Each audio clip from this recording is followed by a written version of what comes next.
live on your side.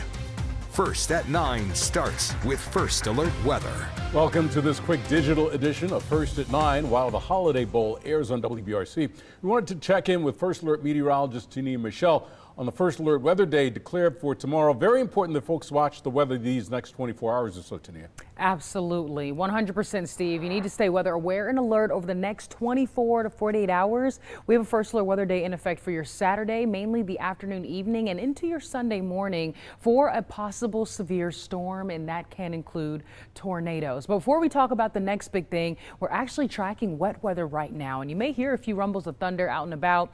West Alabama, you're catching a break, but you already saw that heavy rain earlier today. It is now mainly areas east of I-65. Some pockets of heavy rainfall stretching across I-59 corridor all the way down south and including parts of I-65 there in Chilton County, seeing some heavy rain in Chilton and in Coosa County. Fairly mild out there right now. It was a little chilly just because of the cold, wet conditions that we're dealing with. But as we zoom in, you can see what areas have some heavier rainfall over towards the city of Steele, Pell City there, all the way over towards Silver Run on along I-20, areas north near the city of Weaver and Joseph Springs. So giving you all that first alert. And again, we talked about that heavy rainfall further south.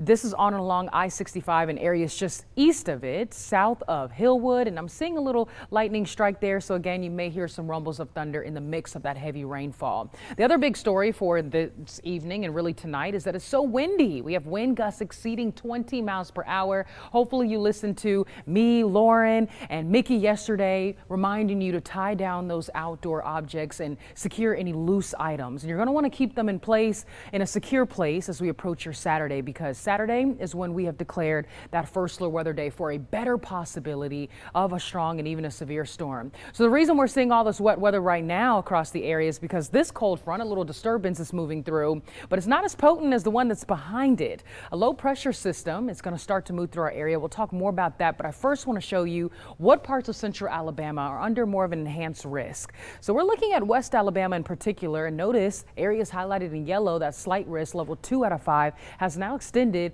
to areas further east of I-65. So all of central Alabama, you need to be weather aware and alert throughout your Saturday night, and really overnight.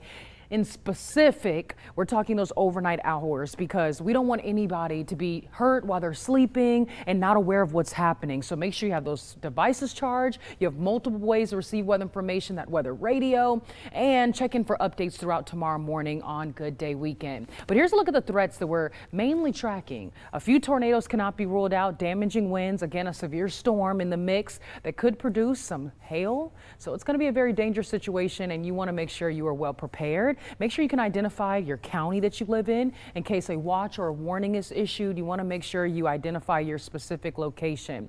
But I want to walk you through the next big thing here, because notice this is the front that's moving through right now. OK, that's not really bringing us very much cold air. It's not changing our temperatures a whole lot because right behind it, a warm front is going to move through. But overnight into your Saturday, we'll catch some breaks. Notice only a few scattered showers in the mix. We're not tracking any thunderstorms at that point, but more showers and storms develop out to our west, and it's going to eventually track to the east throughout your afternoon and evening Saturday. So here we are Saturday 3 p.m. The bulk of the rain and storms hasn't even moved through at that point as far as this weather model, but you can see it really starts to move through as we approach those evening hours Saturday, and it's going to continue to track from west to east across the area. So no matter what you have in store or plan for your Saturday, again, the main thing you want to make sure you do is check in for updates constantly. This is us Saturday 9 p.m. and we could see some of the strongest storms and maybe severe storms in those overnight hours. So you want to make sure you have a way to receive weather information even when you're sleeping.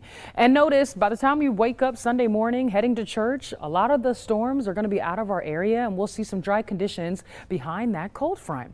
And the good news is we're ending off the year fairly decently mild for your Tuesday, New Year's Eve, 30% chance for rain. Wednesday, low 50s, a little bit more sunshine, tracking dry conditions for January 1st. But again, First Alert Weather Days in effect both Saturday and Sunday. Temperatures nearing 70 degrees Saturday, mid 60s around for your Sunday afternoon, and tracking cooler temperatures into late next week and could be near freezing approaching Thursday. That's a full look at that 7-day forecast. Again, you can check in for updates and check in with us at 10:30 on WBRC. Steve?